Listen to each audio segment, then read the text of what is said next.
ಭಾರತ ತಂಡದ ಮಾಜಿ ಕ್ರಿಕೆಟಿಗ ಹಾಗೂ ಮಾಜಿ ಬ್ಯಾಟ್ಸ್ಮನ್ ಕೋಚ್ ಸಂಜಯ್ ಬಂಗಾರ್ ಅವರ ಪುತ್ರನ ವಿಡಿಯೋ ಈಗ ಸಾಮಾಜಿಕ ಜಾಲತಾಣದಲ್ಲಿ ವೈರಲ್ ಆಗ್ತಾ ಇದೆ.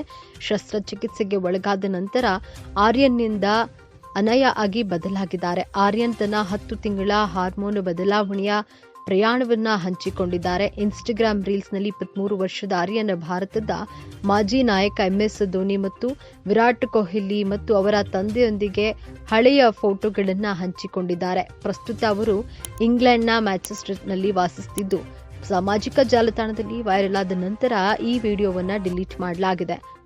ಅನಯ ಬಂಗಾರ್ ಎಂಬ ಹೆಸರಿನ ಇನ್ಸ್ಟಾಗ್ರಾಮ್ ಪುಟದಿಂದ ಆರ್ಯನ್ ಮತ್ತೊಂದು ವಿಡಿಯೋವನ್ನು ಹಂಚಿಕೊಂಡಿದ್ದಾರೆ. ಇದರಲ್ಲಿ 11 ತಿಂಗಳ ಹಾರ್ಮೋನ್ ಬದಲಾವಣೆಯ ನಂತರ ವ್ಯತ್ಯಾಸವನ್ನು ವಿವರಿಸಿದ್ದಾರೆ.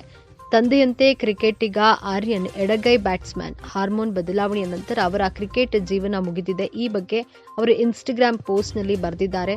ದೇಹ ಬದಲಾವಣೆಗಳು ಮತ್ತು ಟ್ರಾನ್ಸ್ ಮಹಿಳೆಯರು ಅಂತಾರಾಷ್ಟ್ರೀಯ ಕ್ರಿಕೆಟ್ ಆಡುವ ಬಗ್ಗೆ ನಿಯಮಗಳು ಮತ್ತು ನಿಬಂಧನೆಗಳ ಕೊರತೆ ಇದಕ್ಕೆ ಕಾರಣವೆಂದು ಉಲ್ಲೇಖಿಸಲಾಗಿದೆ. ಆರ್ಯನ್ನಿಂದ ಅನಯ ಆದ ಸಂಜಯ್ ಬಂಗಾರ್ ರವರ ಮಗ ಆಗಸ್ಟ್ 23ರಂದು ಮಾಡಿದ ಪೋಸ್ಟ್ನಲ್ಲಿ, ಚಿಕ್ಕ ವಯಸ್ಸಿನಿಂದಲೂ ಕ್ರಿಕೆಟ್ ಯಾವಾಗಲೂ ನನ್ನ ಜೀವನದ ಭಾಗವಾಗಿದೆ. ಬೆಳೆಯುತ್ತಿರುವಾಗ ನನ್ನ ತಂದೆ ದೇಶವನ್ನು ಪ್ರತಿನಿಧಿಸುವುದನ್ನು ಮತ್ತು ತರಬೇತಿ ನೀಡುವುದನ್ನು ನಾನು ನೋಡಿದ್ದೆ. ನಾನು ಅವರ ಹಾದಿಯನ್ನು ಅನುಸರಿಸುವ ಕನಸು ಕಾಣಲಾರಂಭಿಸಿದೆ. ಆಟದ ಬಗೆಗಿನ ಅವರ ಉತ್ಸಾಹ, ಶಿಸ್ತು ಮತ್ತು ಸಮರ್ಪಣೆ ನನಗೆ ತುಂಬ ಸ್ಫೂರ್ತಿದಾಯಕವಾಗಿತ್ತು. ಕ್ರಿಕೆಟ್ ನನ್ನ ಪ್ರೀತಿ, ನನ್ನ ಮಹತ್ವಾಕಾಂಕ್ಷೆ ಮತ್ತು ನನ್ನ ಭವಿಷ್ಯವಾಯಿತು. ನನ್ನ ಕೌಶಲ್ಯಗಳನ್ನು ಗೌರವಿಸಲು ನಾನು ನನ್ನ ಇಡೀ ಜೀವನವನ್ನು ಕಳೆದಿದ್ದೇನೆ. ಮುಂದೊಂದು ದಿನ ನನಗೂ ಅವರಂತೆ ನನ್ನ ದೇಶವನ್ನು ಪ್ರತಿನಿಧಿಸುವ ಅವಕಾಶ ಸಿಗುತ್ತದೆ ಎಂದು ಆಶಿಸಿದ್ದೆ. ಆದರೆ ನನ್ನ ಉತ್ಸಾಹ ಮತ್ತು ನನ್ನ ಪ್ರೀತಿಯಾಗಿದ್ದ ಕ್ರಿಕೆಟ್ನನ್ನು ನಾನು ತೊರೆಯಬೇಕಾಗುತ್ತದೆ ಎಂದು ನಾನು ಎಂದಿಗೂ ಯೋಚಿಸಿರಲಿಲ್ಲ.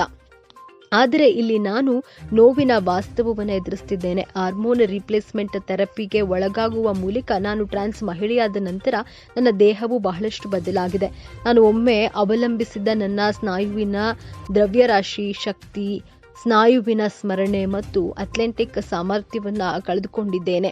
ಇಷ್ಟು ದಿನ ಪ್ರೀತಿಸಿದ ಆಟ ನನ್ನಿಂದ ದೂರವಾಗ್ತಾ ಇದೆ. ನನಗೆ ಇಷ್ಟು ದುಃಖದ ಸಂಗತಿ ಎಂದರೆ, ಟ್ರಾನ್ಸ್ ಮಹಿಳೆಯರಿಗೆ ಕ್ರಿಕೆಟ್ನಲ್ಲಿ ಸರಿಯಾದ ನಿಯಮಗಳಿಲ್ಲ.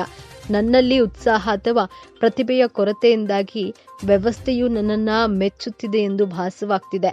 ನಾನು ಇನ್ನೂ ನನ್ನ ದೇಶವನ್ನು ಪ್ರತಿನಿಧಿಸಲು ಅಥವಾ ನನ್ನ ನಿಜವಾದ ವೃತ್ತಿಪರ ಮಟ್ಟದಲ್ಲಿ ಆಡಲು ಸಾಧ್ಯವಿಲ್ಲ ಎಂದು ಬರೆದುಕೊಂಡಿದ್ದಾರೆ.